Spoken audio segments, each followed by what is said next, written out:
O texto de 1 Coríntios, capítulo 3, verso 17, 16, 17. Não sabeis que sois santuário de Deus, que o Espírito de Deus habita em vós? Se alguém destruir o santuário de Deus, Deus o destruirá, porque o santuário de Deus, que sois vós, é sagrado. Olha que texto pesado, né? Primeiro ele traz uma afirmação: nós somos o santuário. Algumas traduções: nós somos o templo onde o Espírito Santo habita, tá certo? Todos vocês sabem que quando a gente toma a decisão de seguir Jesus, a partir desse momento que eu tomo a decisão de seguir Jesus, a partir desse momento eu me torno um santuário, um templo onde o Espírito Santo habita, não é?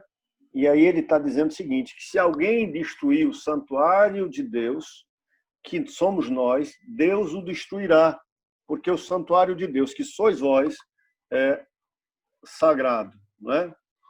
É sagrado. Então, deixa eu colocar aqui o que é que nós vamos conversar nessa noite.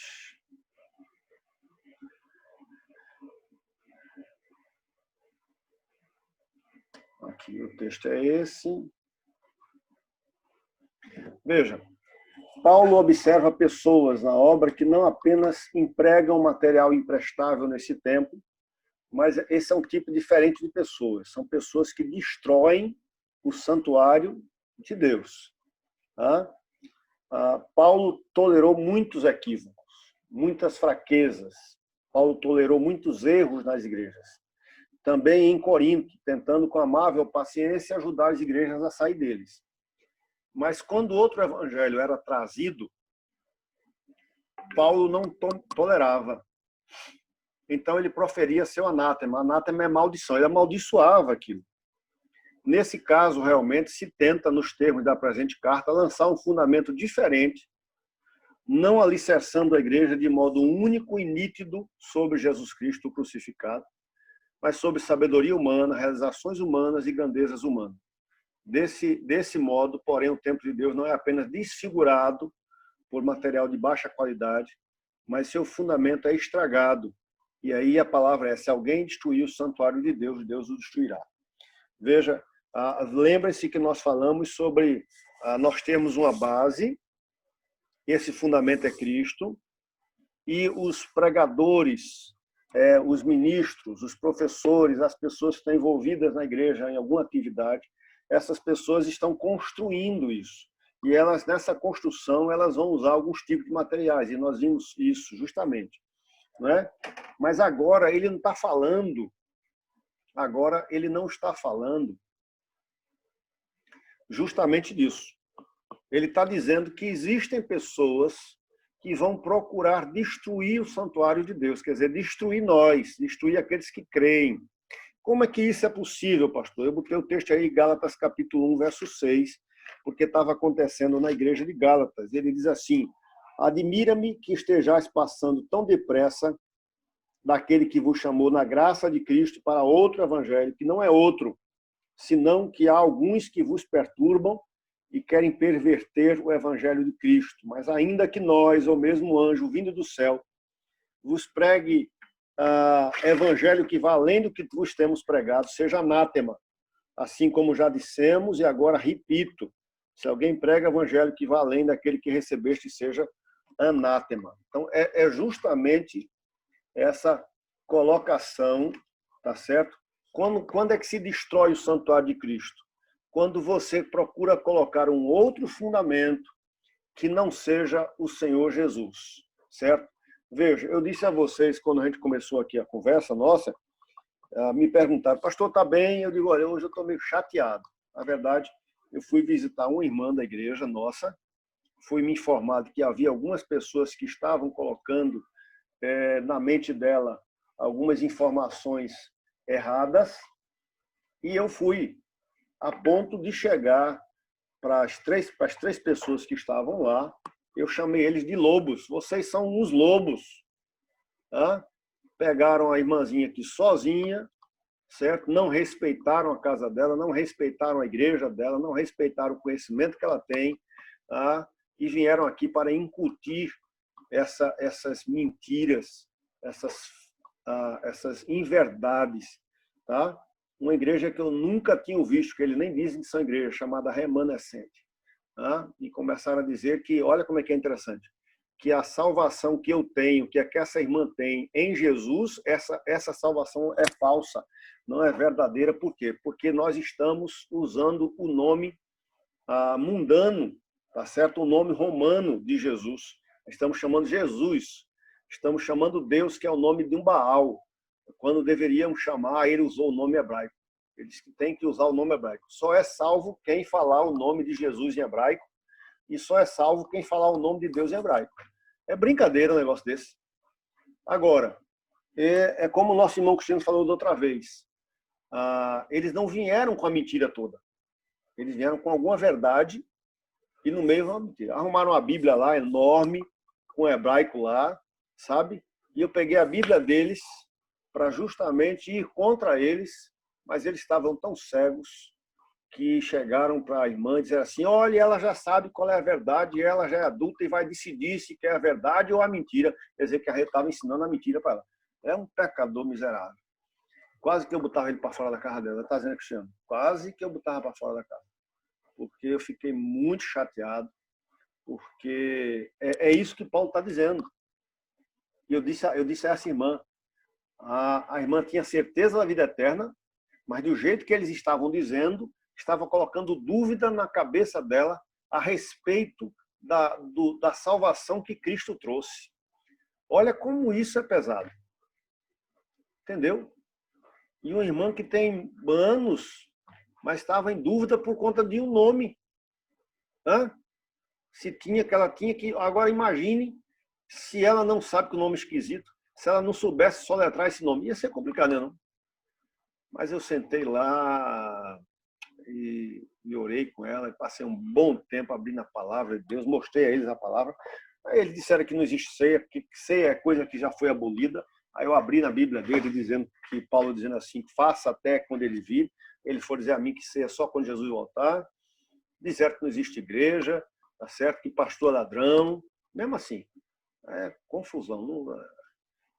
Esses são pessoas que querem destruir, saíram da Assembleia. Então, com esse povo agora. São pessoas que querem destruir o santuário de Deus, quer dizer, querem destruir uma pessoa que tem o Espírito Santo dentro dela, colocando dúvida, tirando a firmeza. E aí o Senhor disse muito claro, tá certo? O Senhor disse aqui muito claro: se você atentar contra isso, então justamente eu vou destruir você, certo?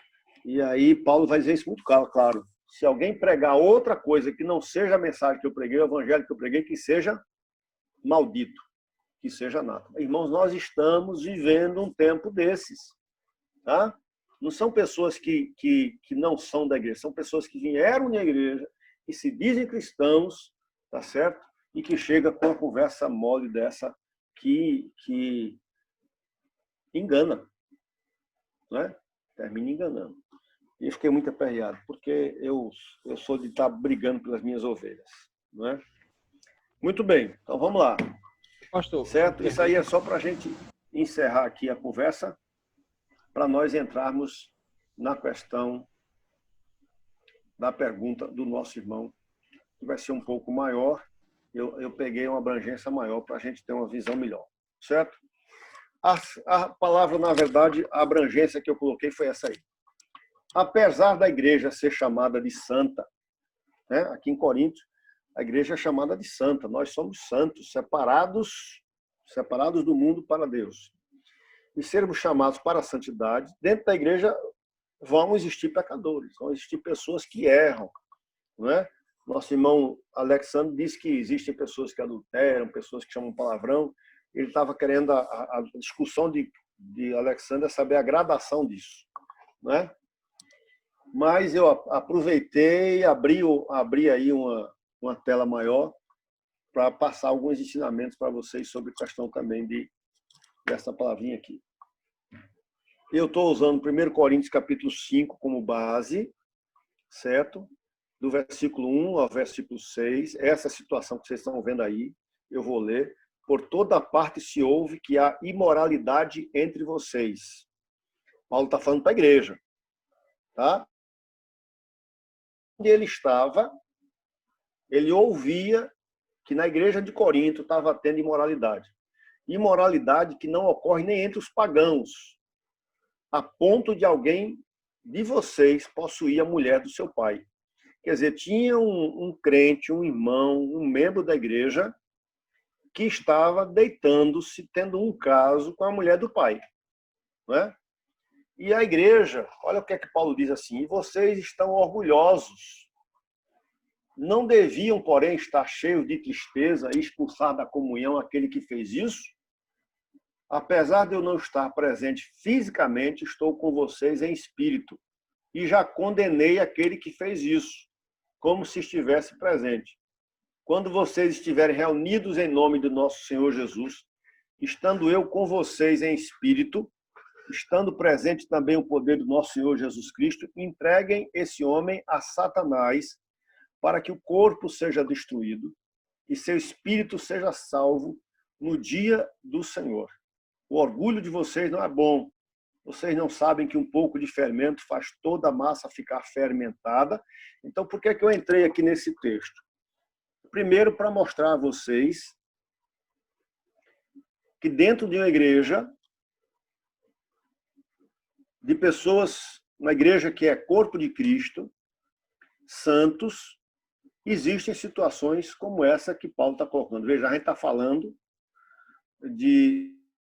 em que o próprio apóstolo Paulo, que era um homem de Deus, que havia milagres e tudo, ele está enfrentando.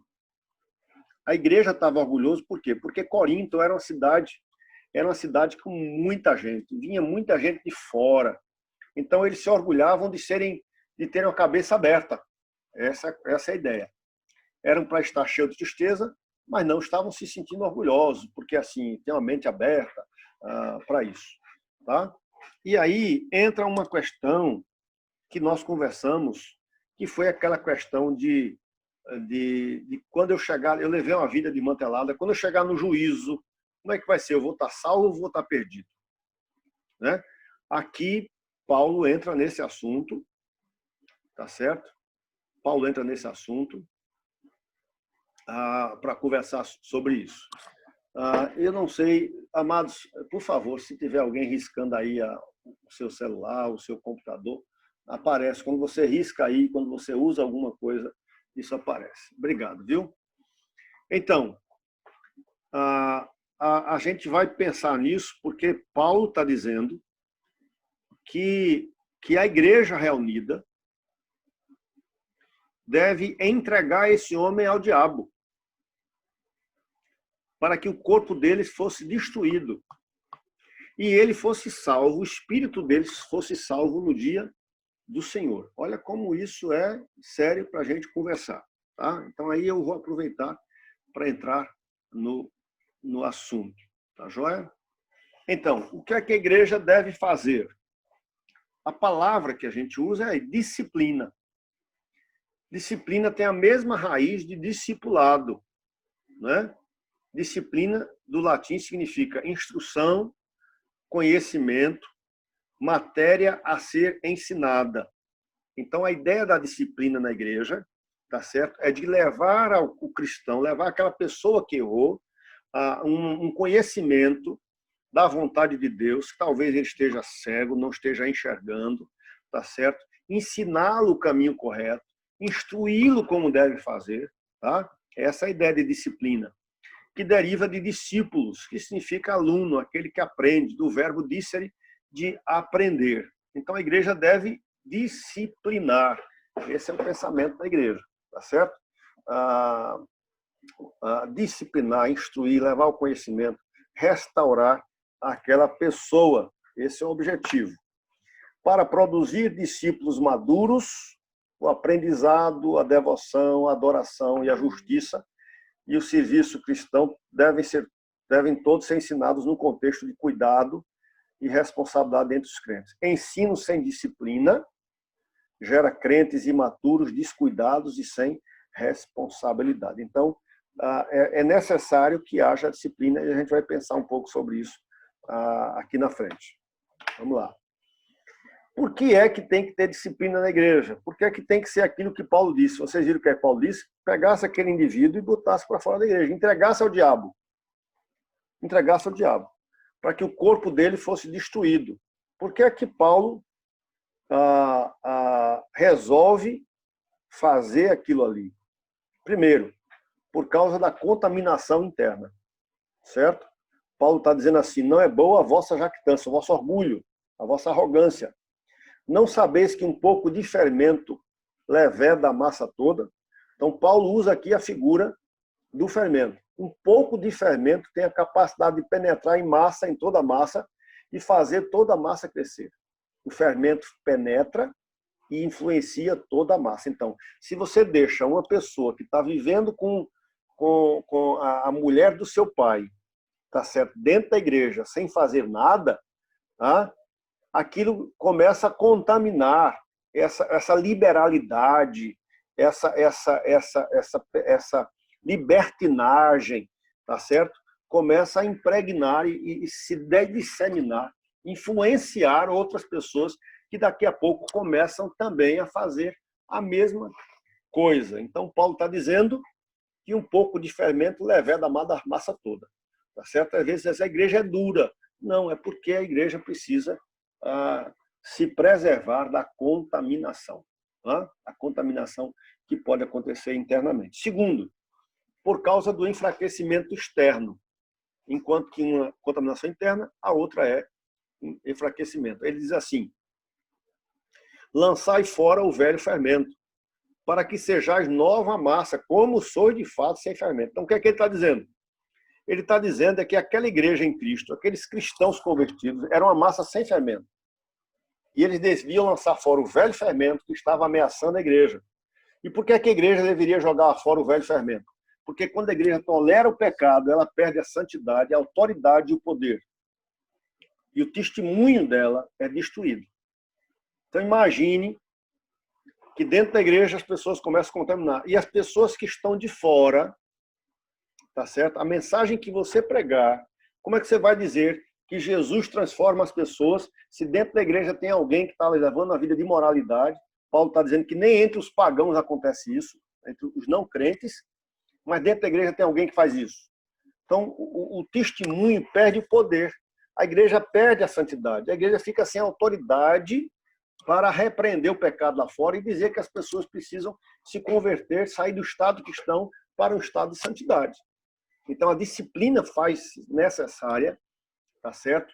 Para que haja esse fortalecimento da igreja a nível de externo, a nível externo. Tá? Deixa eu andar mais um pouquinho. Eu botei aqui os propósitos novos, só para vocês terem uma ideia. Primeiro, manter a reputação de Deus. Deus é santo e exige que seu povo também o seja e que haja santidade na sua congregação. Pedro vai dizer, sede santos porque eu sou santo. Não é? Essa é a ideia. Proteger a pureza moral e a integridade doutrinária da igreja. A igreja não pode tolerar o pecado. A gente vai encontrar no livro de Apocalipse situações não de, por exemplo, de moralidade, vai ter moralidade, mas talvez vai falsa doutrina. E o Senhor Jesus, quando fala as 7 igrejas do Apocalipse, ele fala muito pesado. Não é? Ele fala muito pesado sobre isso, de terem que fazer alguma coisa. Segundo, terceiro aqui, laranja, salvar a alma do crente e restaurá-lo à comunhão com Deus e com a igreja.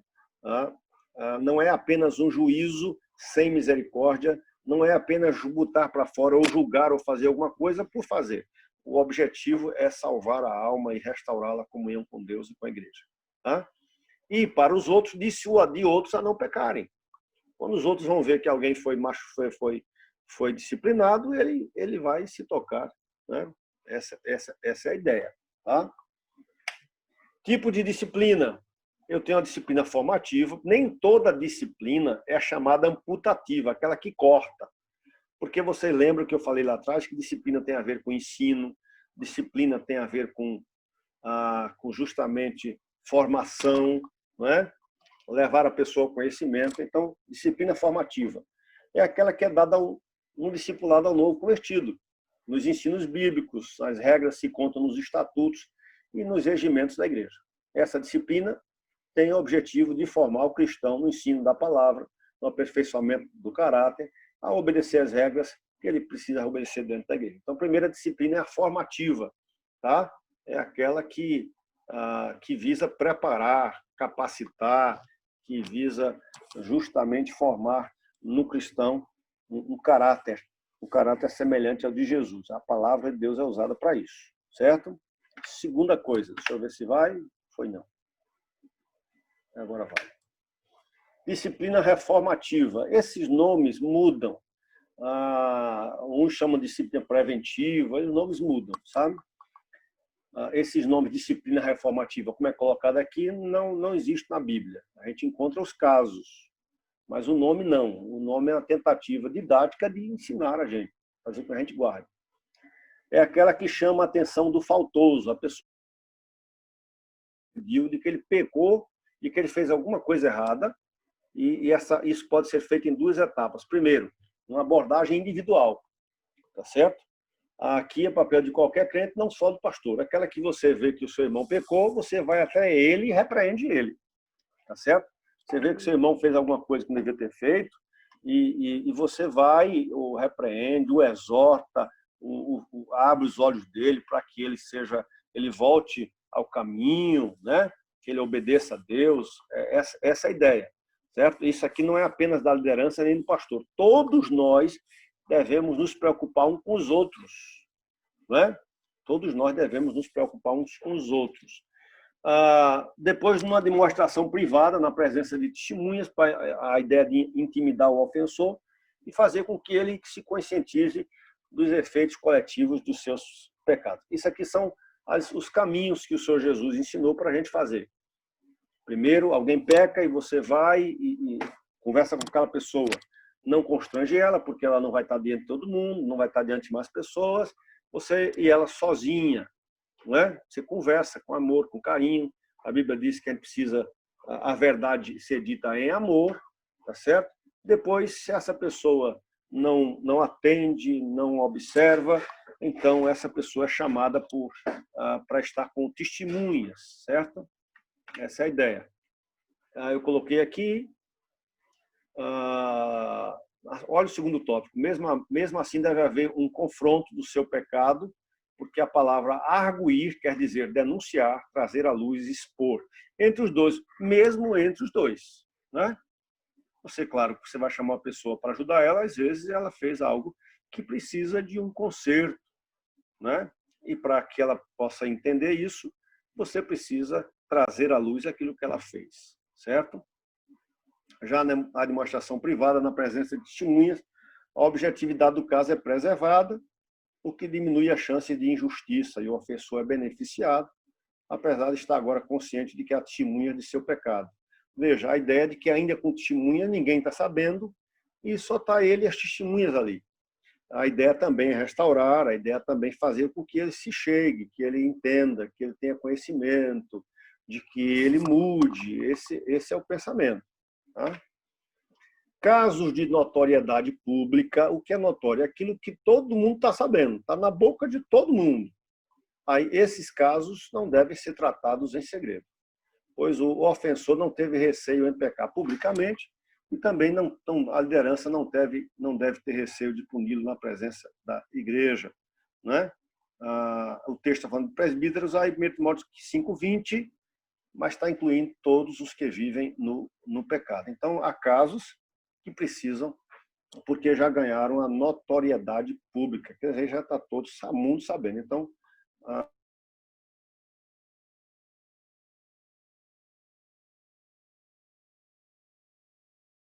isso. Disciplina punitiva é aquela que pune o transgressor quando este se mostra impenitente, quer dizer, ele não se arrepende, ou quando seu pecado é de notoriedade pública. Né?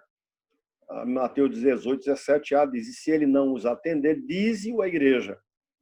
Esta punição pode restringir a participação do ofensor dos privilégios da membresia da igreja, bem como da participação do sacramento da ceia. Quando a pessoa é afastada do rol de membros da igreja, ou disciplinada, não é? Ela deixa de participar.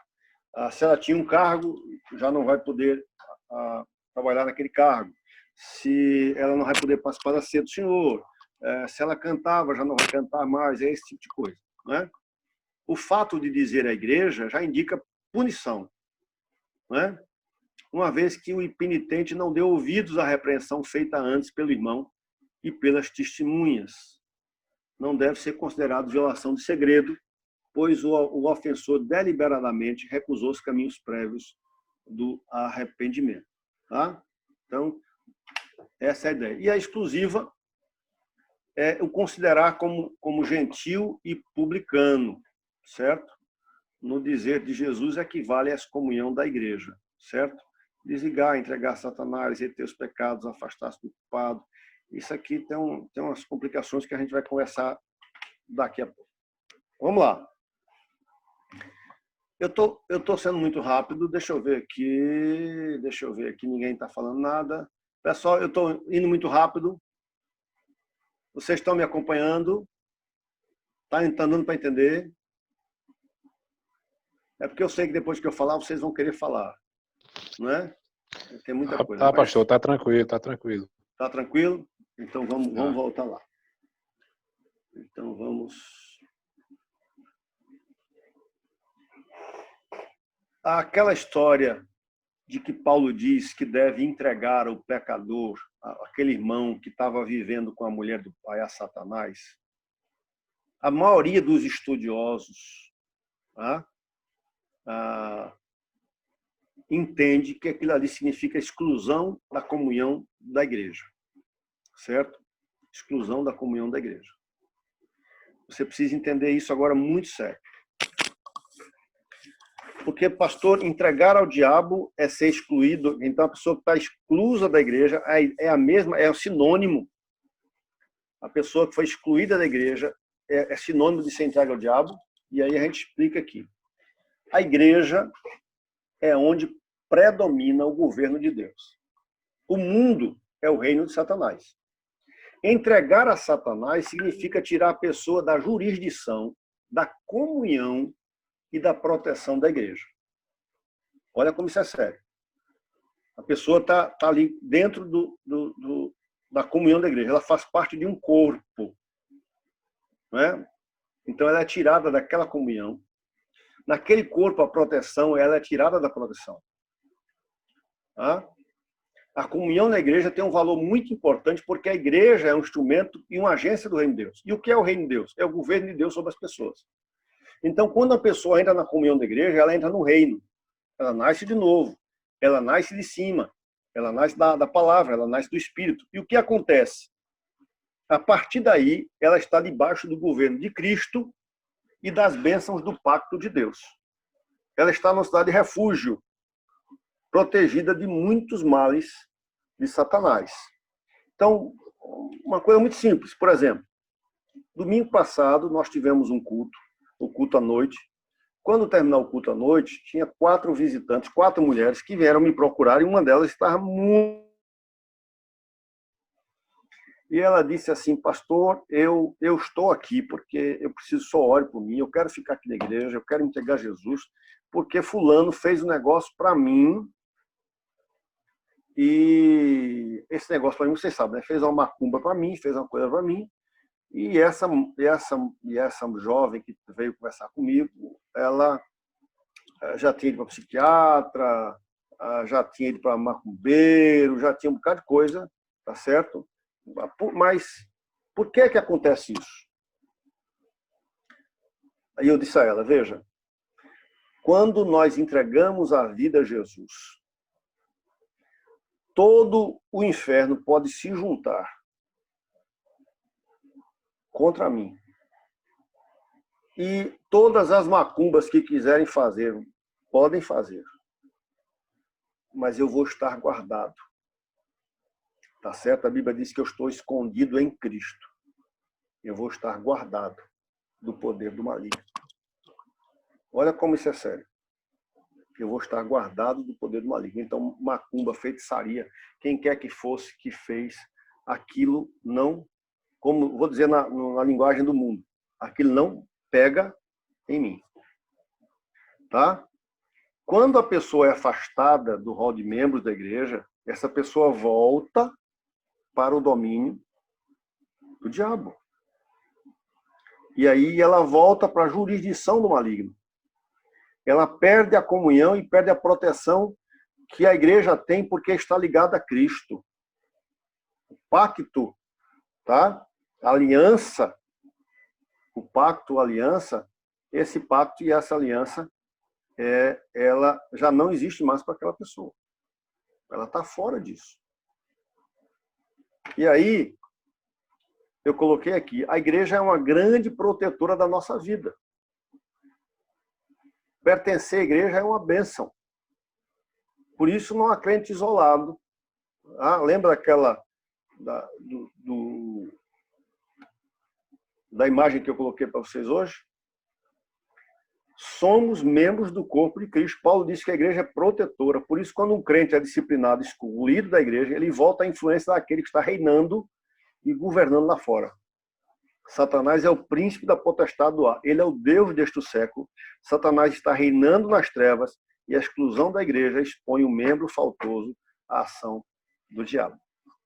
Olha como isso é sério. Olha como isso é sério. E tem outra coisa. Eu estou com um livro aqui do David Prior, que é da Aliança Bíblica Universitária. Ele diz assim: convém destacar que esse membro excluído perderia toda a utilidade potencial de sua vida na Terra. Quer dizer, ele poderia estar usando os seus dons e talentos para cumprir o propósito que Deus tinha para a sua vida, e ele excluído, ele vai perder tudo isso, tá certo?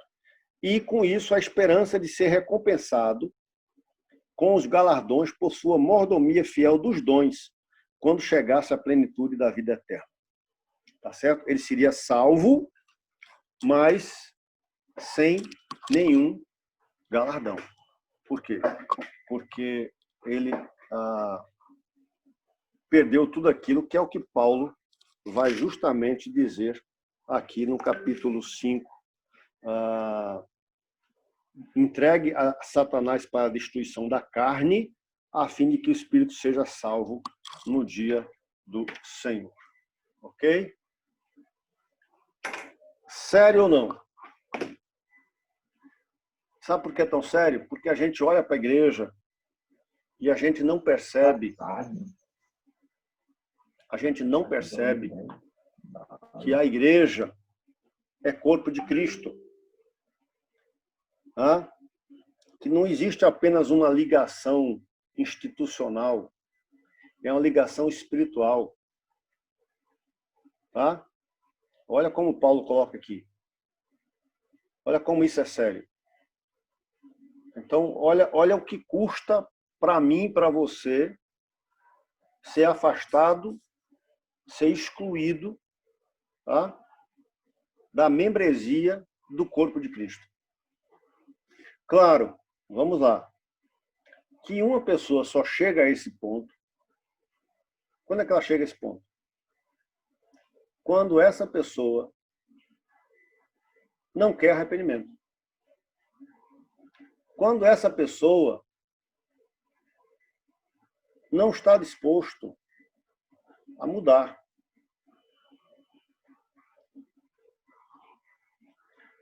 E aí tem duas colocações aqui que eu vou fazer. Quais são as duas colocações? Primeiro, pastor, e se esse crente que foi disciplinado, e se ele não voltar nunca mais? Nem na morte dele.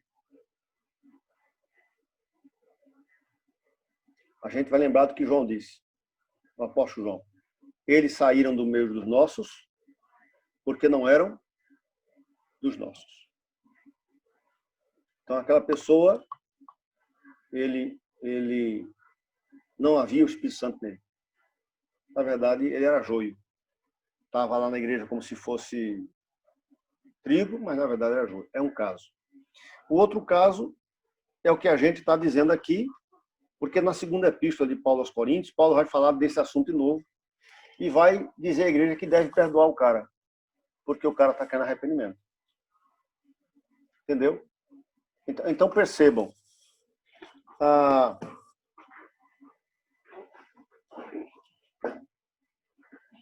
Pastor, como é que a gente vai saber? Bronco ou não? Como é que nós vamos saber, Washington? Como é que a gente vai saber, Hugo? Como é que a gente vai saber, José Milson?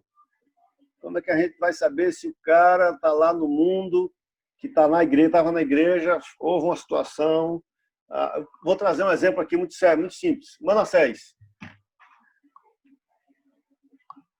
Manassés foi membro da igreja, foi diácono da igreja, batizado na igreja, e hoje está numa relação de homossexualidade. E aí?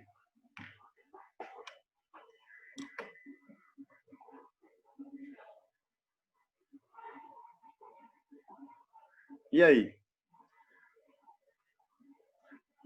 Qual é a situação de Manassés hoje? Manassés hoje está no domínio do diabo. Se isso vale tanto para quem era convertido ou para quem era joio, na verdade, está no domínio do diabo. Certo? Está lá no domínio do diabo. Está na jurisdição do maligno. As bênçãos do pacto, da aliança, essas bênçãos não atingem ele. Tá certo? Agora, se houve realmente, e eu creio, pelo que eu conheci de Manassés, eu creio que ele é um convertido, vai acontecer com ele o que esse cara aqui de Corinto aconteceu. Lição da carne. Mas, pastor, ele está tão bonzinho, não está com problema nenhum, não está feito o Jó cheio de chaga, não tem nada. O tempo é o tempo. Deus tem um jeito de fazer. Né? Deus tem um jeito de quebrar. Porque, entendam, a gente está falando da soberania de Deus. O que é a soberania de Deus? O diabo vai ter autoridade sobre aquela vida, perceberam o que ele está dizendo, até um certo ponto. A carne vai ser destruída, mas o espírito vai ser salvo. Então, Deus é que dá a palavra final. Em um determinado momento daquela história, daquela pessoa, aquela pessoa vai cair em si e vai dizer, eu estou errado, eu pequei, eu desobedeci a Deus. Pastor? E se volta. Washington, diga lá, Washington. Você falando isso, um fato que aconteceu comigo, antes de eu começar a frequentar a Batista de Lagoa do Carro, eu fui membro, eu me batizei na Batista Central do Carpina, né? Sim. Depois de um tempo, assim, eu não estava muito firme na igreja, acabei me afastando por alguns motivos e tal. Aí fiquei frio. Nem estava indo para a igreja, nem estava fazendo nada do mundo, mas estava frio.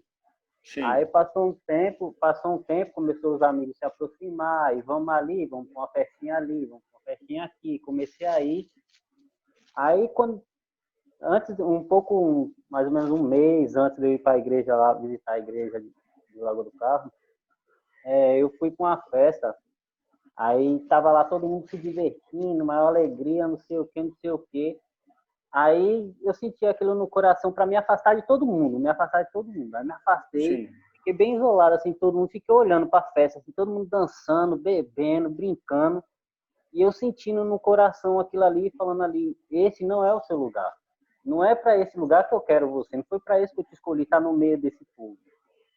Eu quero que você saia desse povo. A partir daquilo ali, eu cheguei no final da festa, né? Falei assim, a partir de hoje não me chame para festa, não me chame para canto nenhum mais, que isso não é para mim mais. Foi aí que eu voltei para a igreja e estou aí, firme na igreja com vocês. Amém. Então, foi uma experiência assim que foi tão mágica, foi uma coisa tão, tão linda que não tem como eu não falar que não foi o Espírito Santo tocando em mim, porque eu não tinha esse intuito. Meu intuito que era na festa era continuar brincando, bebendo com o pessoal, se divertindo. Mas no meio da festa, eu teve aquele toque, se afasta de todo mundo. E eu comecei a olhar aquilo ali e vi que aquilo ali não era para mim. Que aquilo ali era realmente coisas mundanas. E que Deus não escolheu, Deus não me escolheu para estar naquele meio. Realmente Deus queria eu reservado nos pés dele. É verdade, mas a Bíblia diz que uma das funções do Espírito Santo é convencer o homem do pecado, da justiça e do juízo e testemunhar de Cristo, né? falar a esse homem e trazer para perto dele. Então, é justamente aí o que você passou. As pessoas passam por isso, né?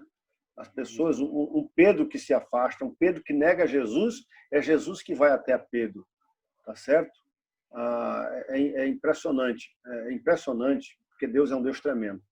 Veja, mesmo o homem lá na lama, como você estava, mas Deus vai em busca dele. Não é? Lembra o hino que a gente canta? Escala montanha, derruba muralha só para me encontrar? Ele vai ao meu encontro. O triste, sabe o que é? O triste é o seguinte, que vão existir pessoas que não vão ouvir. Tiveram oportunidade, mas não vão ouvir. Esse é o triste. E aí, pastor, pessoas são essas? Bem, nós vamos entender que essas pessoas são pessoas que tiveram oportunidade, como Judas teve uma oportunidade de estar com Jesus, de ser abençoado pela presença de Jesus, pelos milagres de Jesus, ter tudo aquilo ali, e no final das contas, trocar Jesus pelo dinheiro, não é? Trocar Jesus pelo dinheiro. E não sentir arrependimento, mas só tão somente o remorso daquela situação. Entendeu? Muito bem. O nosso irmão Alexandro diz, pastor, o indivíduo, a pergunta dele, a pessoa adultera e o outro chama palavrão no meio de todo mundo. Como é que fica esse negócio? Ô, Alexandro, eu entendo que tem a ver com o mal que vai ser trazido. Primeiro, a notoriedade, né? Nos dois casos, você disse que foi feito em público, certo? Notoriedade. Segundo, o alcance. Entra muito do alcance, certo? Se você, por exemplo, estava num grupinho, por exemplo, você está lá no mototáxi onde você fica. Aí você tem um menino da igreja que está lá com você. Aí você viu que ele, em determinado momento ali no jogo do dominó ali, que fica ali, ele chamou palavrão. Só foi aquele grupinho. Você pode chamá-lo naquele momento e você pode dizer, olha, vem cá, como é que você está? Como é que está a tua vida? Porque, na verdade, chamar palavrão é indicação que tem alguma coisa errada na vida dele. Certo? Chamar palavrão é a febre no corpo de uma pessoa. A febre nunca é a doença. A febre é um sintoma. Então, a pessoa chamou palavrão é porque tem alguma coisa na vida dele que está complicada. A relação dele com Deus não está boa. O Espírito Santo não está controlando a vida dele. Então, a ideia é chamá-lo,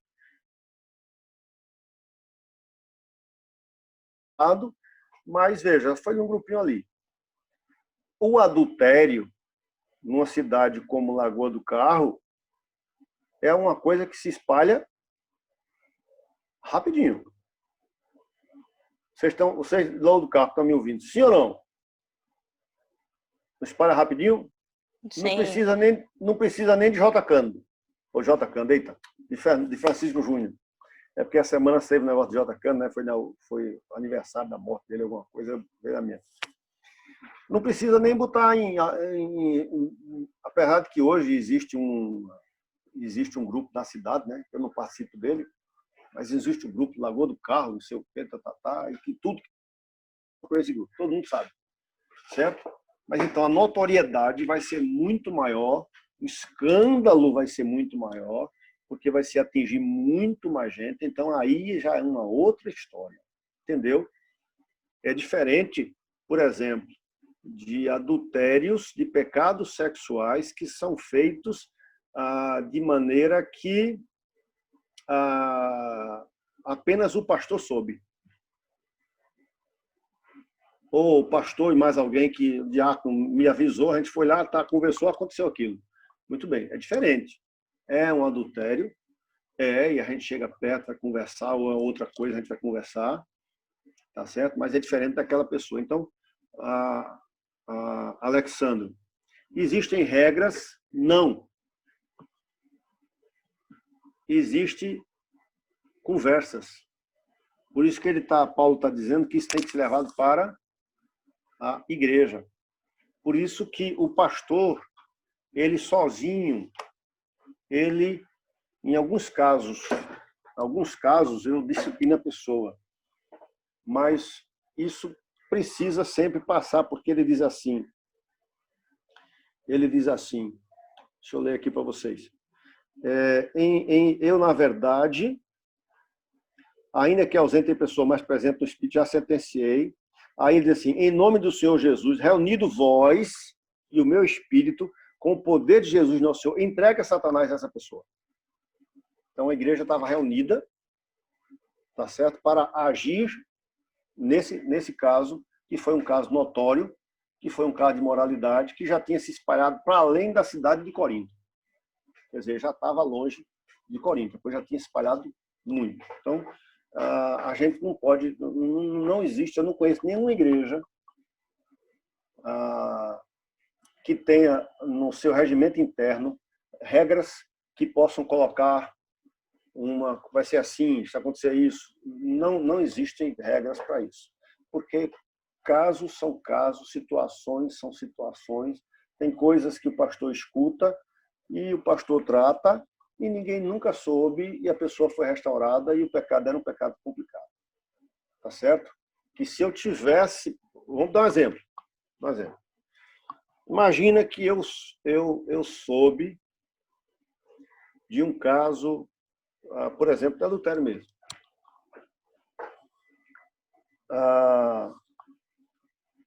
Ninguém na cidade sabe.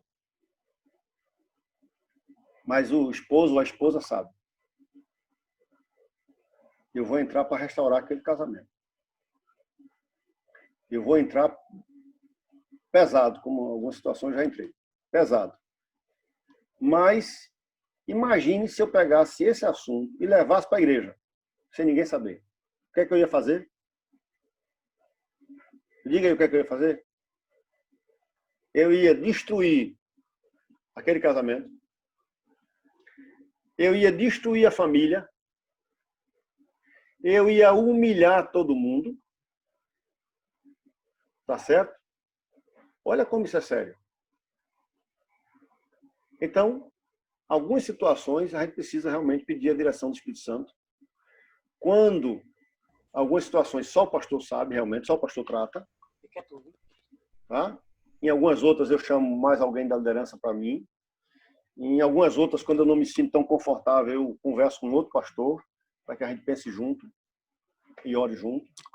Mas algumas situações mais sérias o pastor precisa...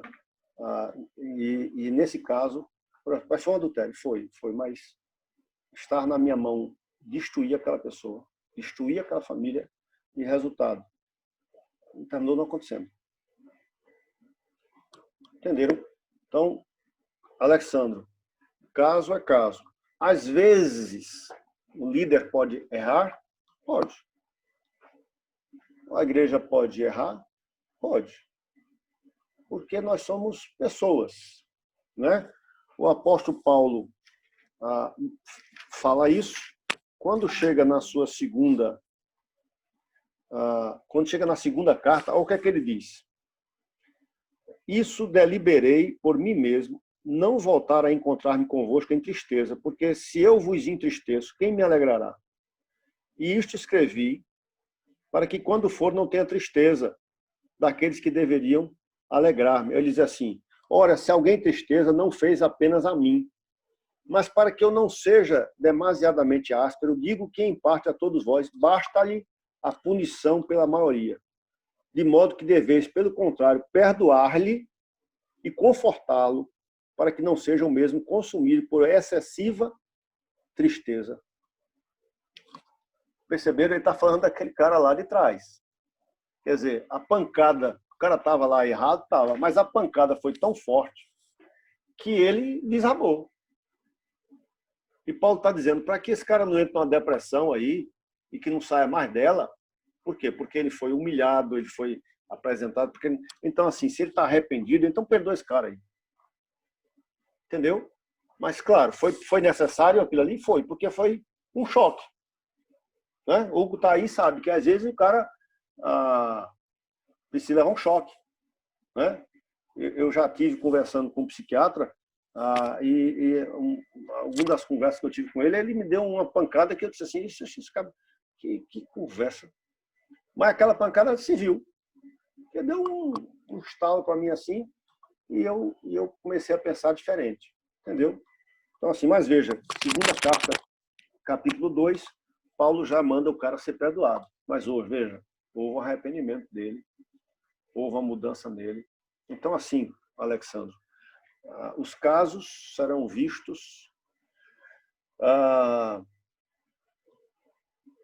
caso a caso, com oração, com prudência, com a palavra de Deus, tá certo? Porque são vidas, às vezes não é apenas uma vida, às vezes são muitas vidas que estão em jogo, entendeu? E isso é muito complicado, não é?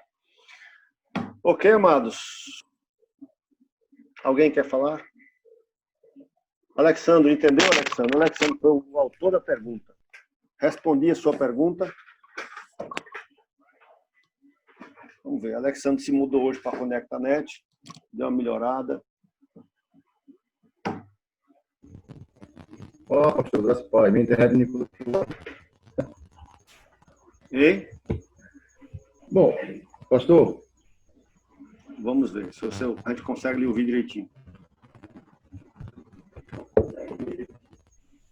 Está ouvindo ou não?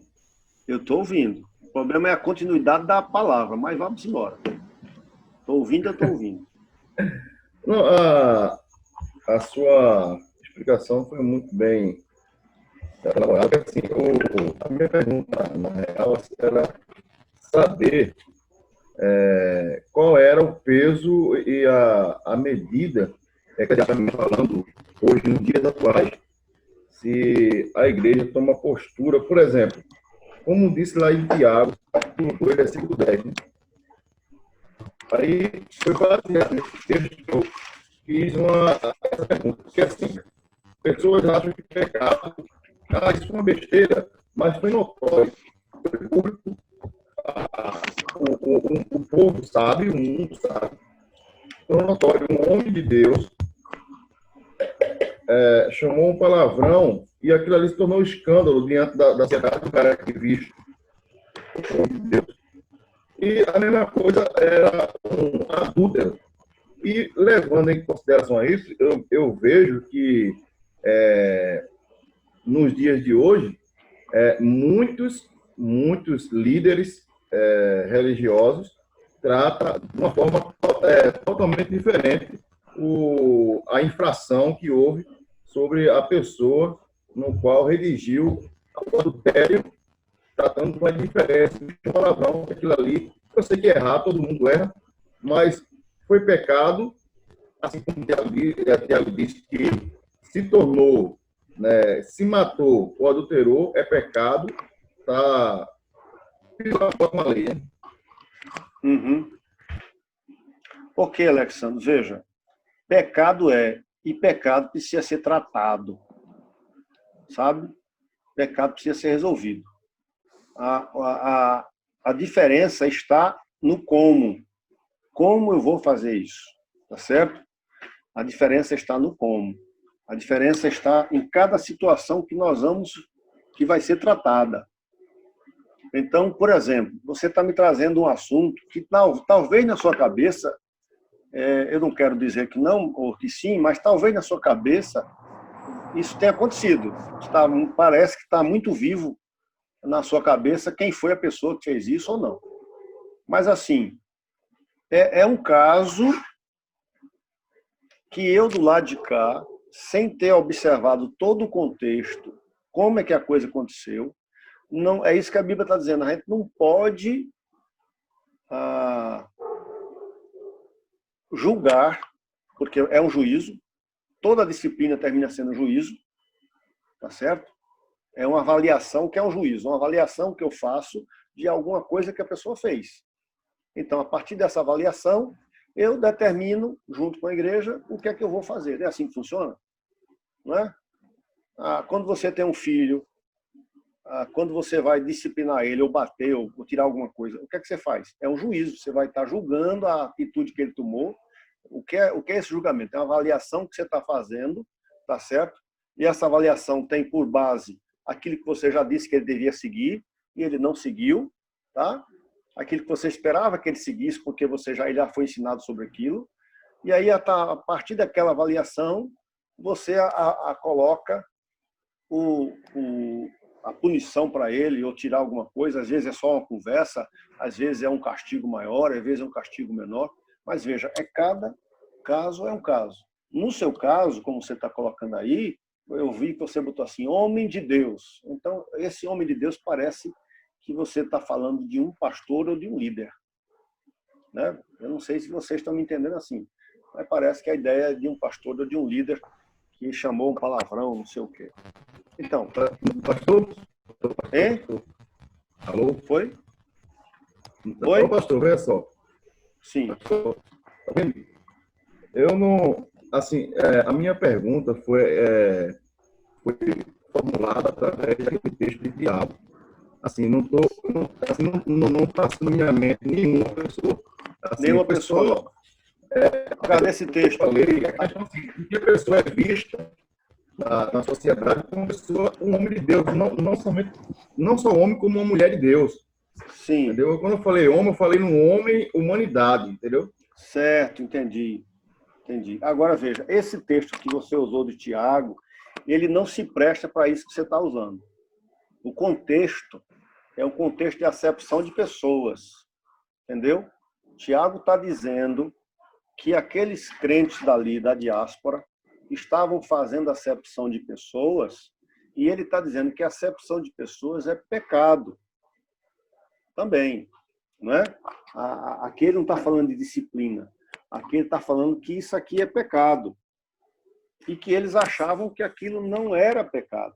Então ele está dizendo que dentro da lei, a lei não existe uma lei mais forte e outra menor. A gente conversou sobre isso. A gente falou do todo indivisível, né? Tanto que o Senhor Jesus coloca a lei em 2 pontos: amar a Deus e amar o meu próximo. As tábuas da lei, que são divididas em um lado do outro, elas têm essa conexão: amar a Deus e amar ao próximo. Quando você erra num, você está ferindo os outros, porque você está atingindo o próximo e está atingindo a Deus. É essa a ideia. Aqui, para essa questão de disciplina, aí não entra, entendeu? Para disciplina, por isso que eu saí de Tiago e fui para Coríntios. Aí entra realmente Coríntios, que é um texto aqui E aí eu volto a dizer, cada caso precisa ser tratado no conjunto do corpo de Cristo. A liderança, os maduros se juntam, se sentam. Claro que há situações que você, por exemplo, você estava lá no dominó, a pessoa falou, você não vai levar para a igreja. Né? Porque o Senhor Jesus disse, se teu irmão pecar, você vai e chama ele. E a ideia é corrigir, restaurar, ajudar, levantar o cara, então você vai e conversa aí. Tá certo? Então, assim, a gente precisa tentar para isso. Tá bom? Muito bem. Ô, pastor. Mais alguém quer se manifestar? Rubem? Rubem está aqui?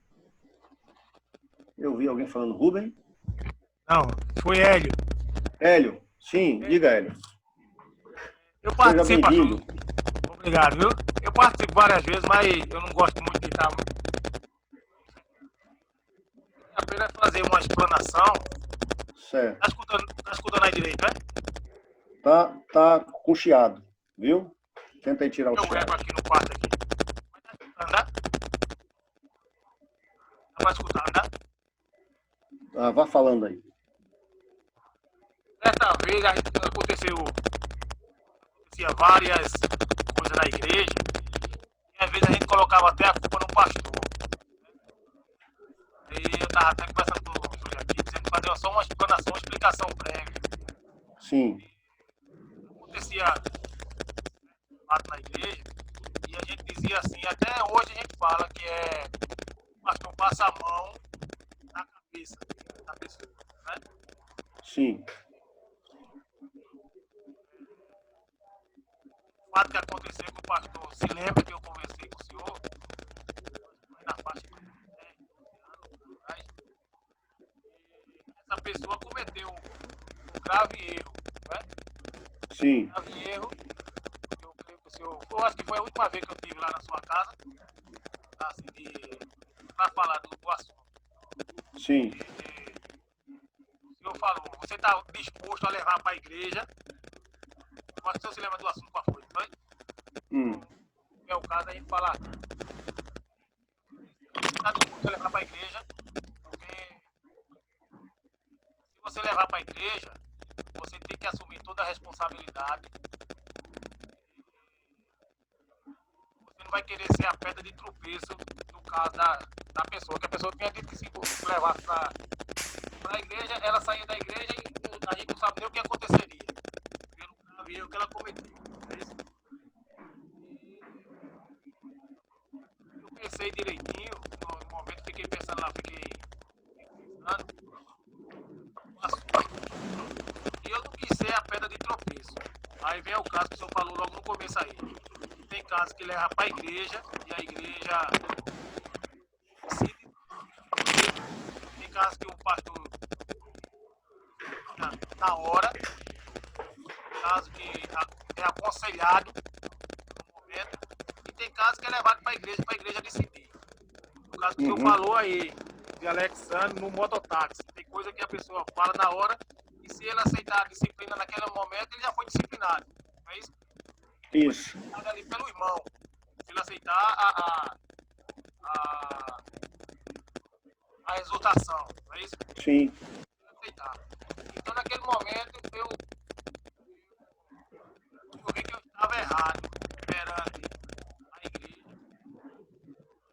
O pastor passava a mão na cabeça de certos irmãos, certos pecados que cometia. Mas só que a gente não estava do lado do irmão para saber o que aconteceu. Entre o pastor e entre o irmão. A conversa, a gente não sabe o que aconteceu. Sim. Uma ação que foi exposta, né? Até o momento que eu passei pela situação. Entendeu? E eu entendi que realmente o pastor não passa a mão na cabeça de ninguém. Vale a pena agir e aconselhar da maneira correta. O senhor falou comigo, que se você está disposto a levar para a igreja, se for, a gente leva. E sabe é o senhor aí. Ele disse, não, quem vai saber vai ser, no caso seria eu que presenciei o fato. Hoje eu imaginando aí eu estou fazendo só uma Alex Santos Ajudou. Para que o pessoal também pudesse entender. Obrigado. O pessoal ajudou. realmente aí tem coisa que a gente passa por situação de dizer assim, o pastor está passando a mão na cabeça de fulano. Se fosse comigo era dessa maneira. Não, não era dessa maneira. Que ela está aqui falando, eu estou replicando aqui o que ela está dizendo. Aí depois que você vem entender o fato. Como o senhor disse, você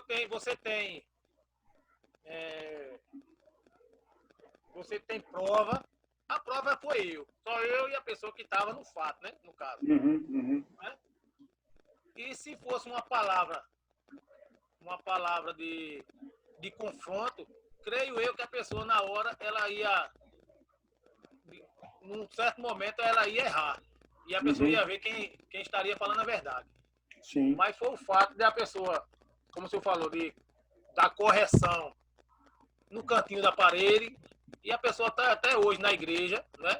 Está caminhando para a igreja, e foi um momento satisfatório ali para todos nós. E a gente orou, né? No momento a gente orou, e hoje a gente vê a pessoa caminhando para a igreja e tudo foi resolvido. Aí vem o caso da pessoa dizer, aí eu volto umas palavras atrás, de que o pastor realmente ele foi sábio no momento de falar, naquele momento de julgar. Naquele momento foi o juiz, né? Eu creio que foi o juiz ali sábio de dizer a palavra correta no momento certo. Então, eu agradeço desde já aqui entre os irmãos que estão aqui, que não vem ao caso da gente dizer qual é o problema, nem não é os envolvidos. Mas é verdade. Né, não tem Não tem Tem necessidade. cabimento, né? A gente fala, como a Bíblia fala, que para a gente não remover os marcos do passado. Mas é só uma questão de exemplo, né? Sim. Para que os irmãos aqui possam perceber que realmente possa perceber que no momento exato, tanto a liderança da igreja, aqui eu tô dando uma palavra aqui de, vamos dizer assim, para exaltar os irmãos, para fala que a gente tem que honrar quem honra, né?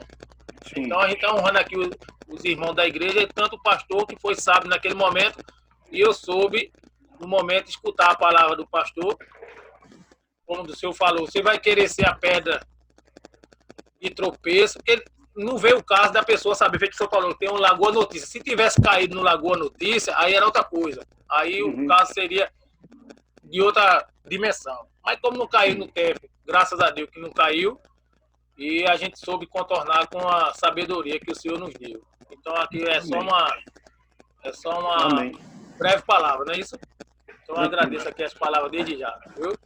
Valeu, Obrigado. valeu. Ajudou. Trouxe uma luz. Né? Pastor Rinaldo. Oi, Alexandre. Pastor, eu quero deixar aqui uma justificativa, é o seguinte. Lembrando que a minha pergunta, eu não usei referência de ninguém. Certo, não, eu entendi agora. Na minha mente, não tem mente de ninguém. Não, fica tranquilo. Então, foi a pergunta em si, como o senhor falou, que a minha pergunta não tinha nada a ver com o Tiago,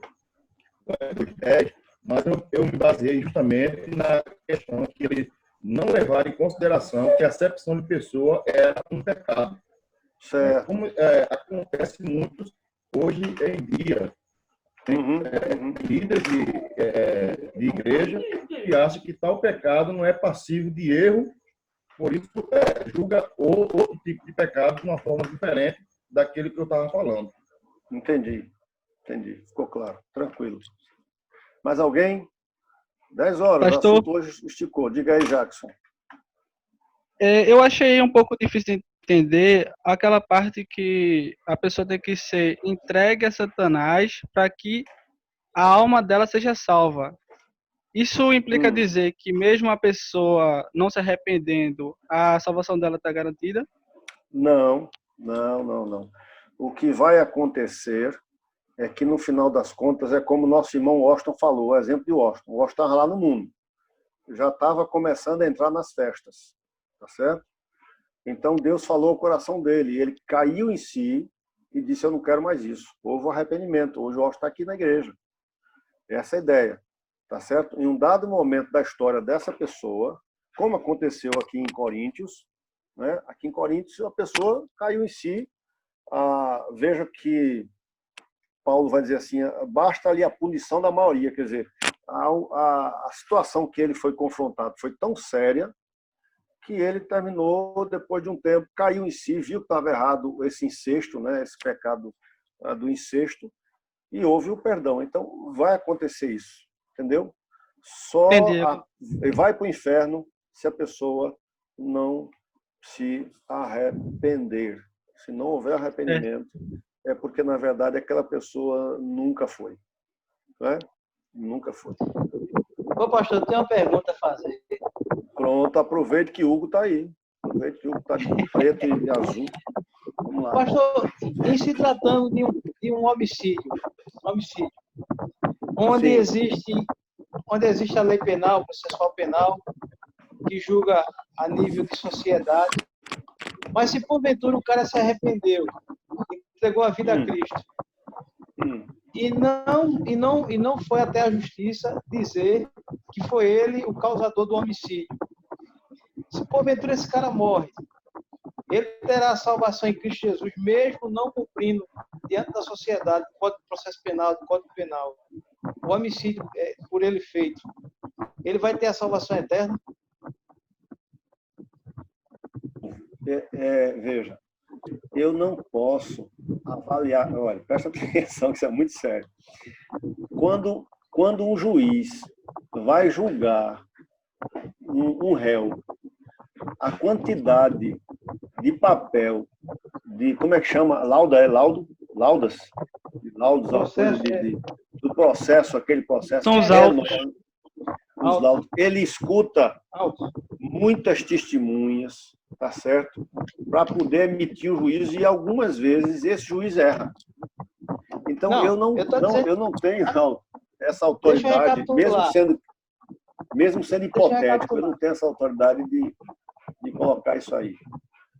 Não, ele dizendo ao senhor, entenda só, ele está dizendo ao senhor que quer se converter e cometeu o homicídio. Certo. O senhor está sabido do crime que ele cometeu diante da sociedade. Eu quero saber se ele não se entregar à justiça, ele terá a salvação eterna.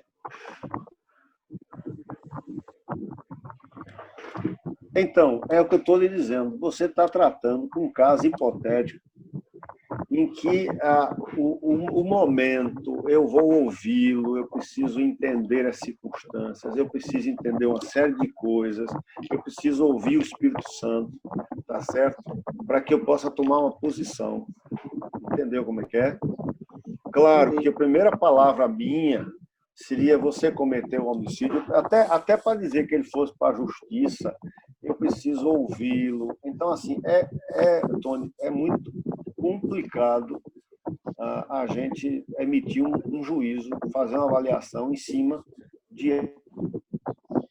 São muitas variáveis, entendeu?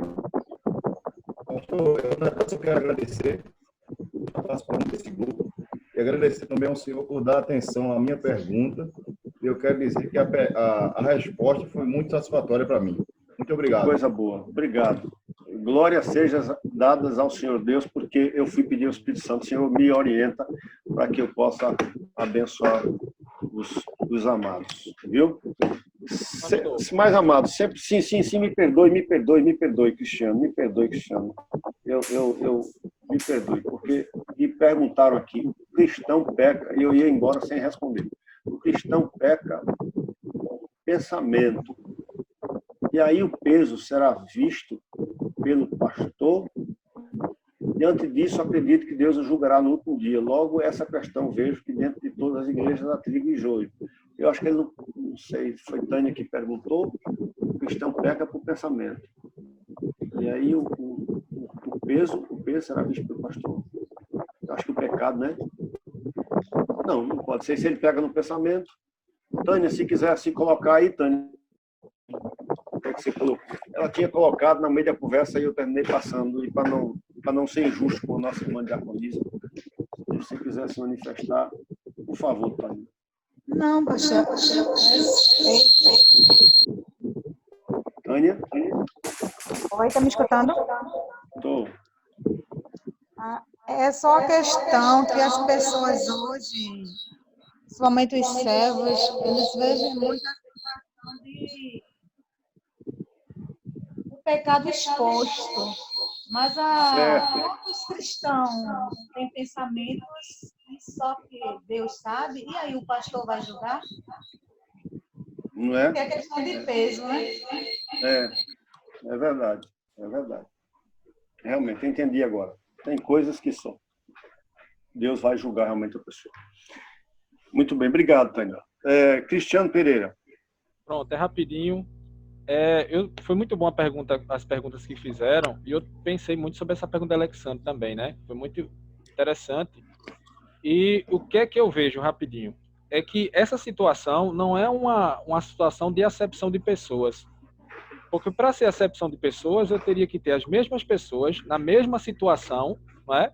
E a igreja, ou a liderança, ou o pastor, tratar de forma diferente. Então, os dois sofreram adultério de maneira pública, com todo mundo sabendo, e um fez de um jeito, o outro fez de outro. Né?